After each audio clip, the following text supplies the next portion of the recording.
Assalamualaikum warahmatullahi wabarakatuh. Perkenalkan, nama saya Disepti, semester 3 MPI A1 dari Institut Agama Islam Nusantara Batanghari yang akan mempresentasikan materi yang berjudul Filsafat Pendidikan Idealisme dan bagian pengertiannya sejarah dan tokoh-tokoh aliran filsafat idealisme, pengertian dan konsep secara umum tentang idealisme, konsep pendidikan menurut aliran idealisme, baik itu tentang guru, siswa, metode kurikulum, dan lain-lain, dengan dosen pengampu Bapak Amiruddin, SPDI, MPDI.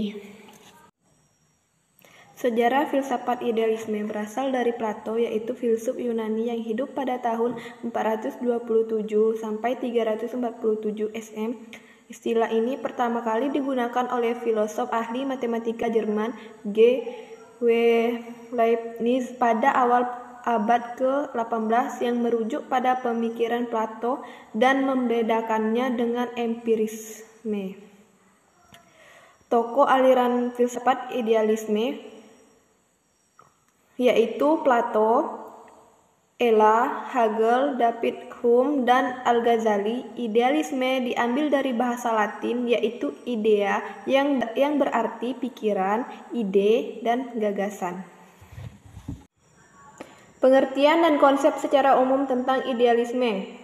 Idealisme adalah salah satu aliran filsafat pendidikan yang berpaham bahwa pengetahuan dan kebenaran tertinggi adalah ide. Idealisme menganggap bahwa konkret hanyalah bayang-bayang yang terdapat dalam akal pikiran manusia. Kaum idealisme sering menyebutnya dengan ide atau gagasan. Selanjutnya, konsep pendidikan menurut aliran idealisme, baik itu tentang guru, siswa, metode kurikulum, dan lain-lain. Konsep idealisme merupakan suatu aliran filsafat pendidikan yang berpaham bahwa pengetahuan kebenaran yang paling tinggi adalah ide dari diri sendiri, bukan dari orang lain. Pada taraf inilah, pendidikan harus mampu mengeluarkan seluruh potensi dalam diri anak didik, guru, maupun siswa, baik secara rasional dan nyata. Sekian dari saya akhiri. Wassalamualaikum warahmatullahi wabarakatuh. Selanjutnya, materi kedua yaitu filsafat pendidikan realisme dengan pengertian sejarah dan tokoh-tokoh aliran realisme. Filsafat realisme adalah reaksi terhadap keabstrakan dan kedunia lainan dari filsafat idealisme.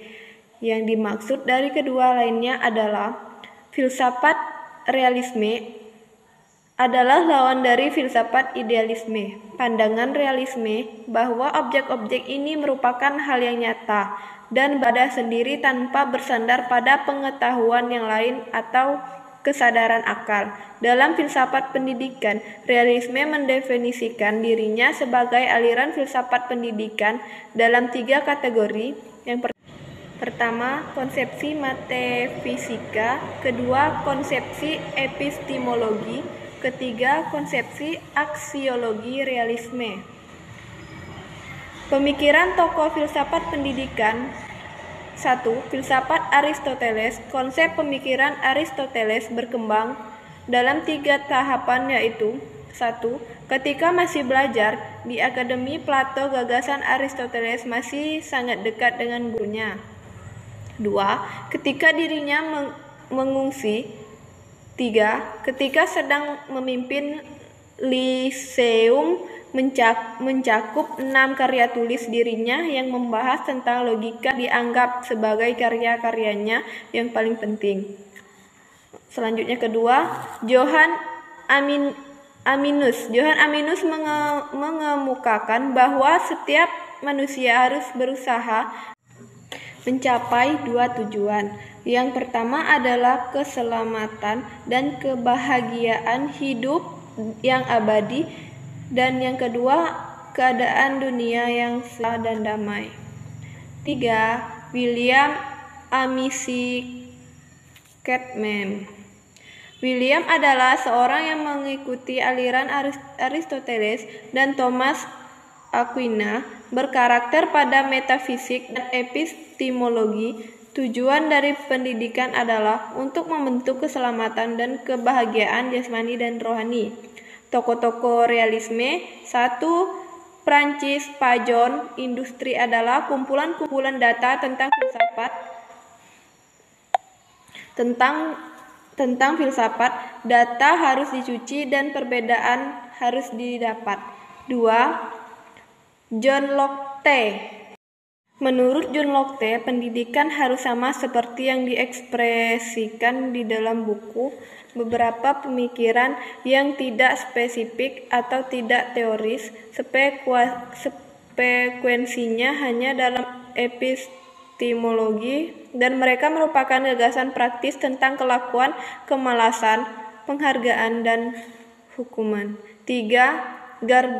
Galileo, seorang astronom dan sebagai seorang filsuf Italia yang memiliki peran besarnya revolusi ilmiah. 4. David Hume, seorang filsafat Skotlandia, ekonom, dan sejarawan.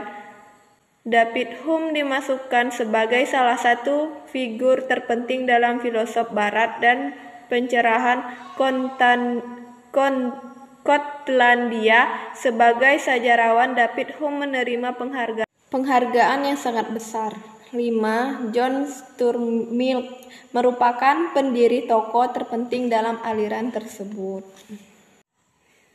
Selanjutnya, pengertian dan konsep umum realisme.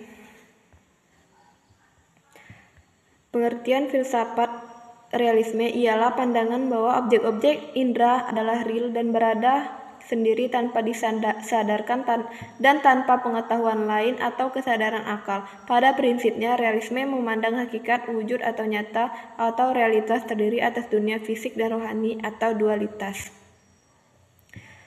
Konsep realisme adalah pandangan bahwa objek-objek indera adalah real dan berada sendiri tanpa bersandar kepada pengetahuan lain atau kesadaran akal diketahui dan menjadi objek pengalaman, tidak akan mempengaruhi watak sesuatu benda atau mengubahnya.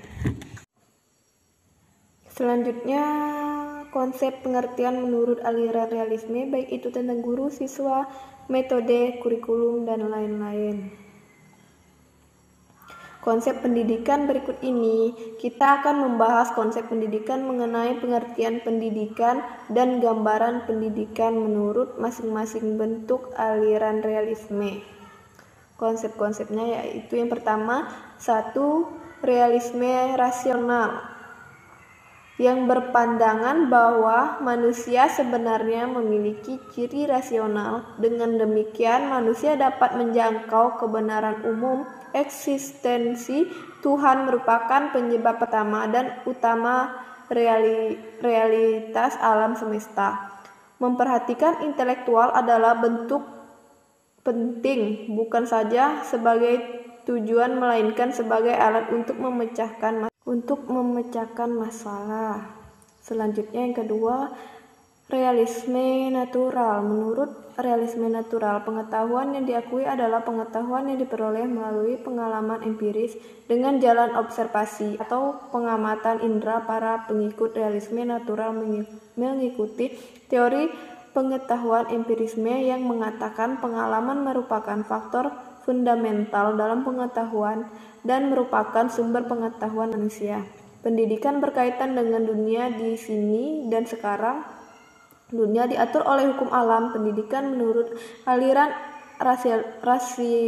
realisme natural haruslah ilmiah dan yang menjadi objeknya adalah kenyataan dalam alam. 3. Realisme kritis. Menurut pandangan Brit filsafat, pendidikan hendaknya harmoni dengan prinsip-prinsip demokrasi. Pendidikan sebagai pertumbuhan harus diartikan sebagai pengarah terhadap tuntunan sosial dan individual. Sekian materi yang dapat saya presentasikan. Saya akhiri, wassalamualaikum warahmatullahi wabarakatuh.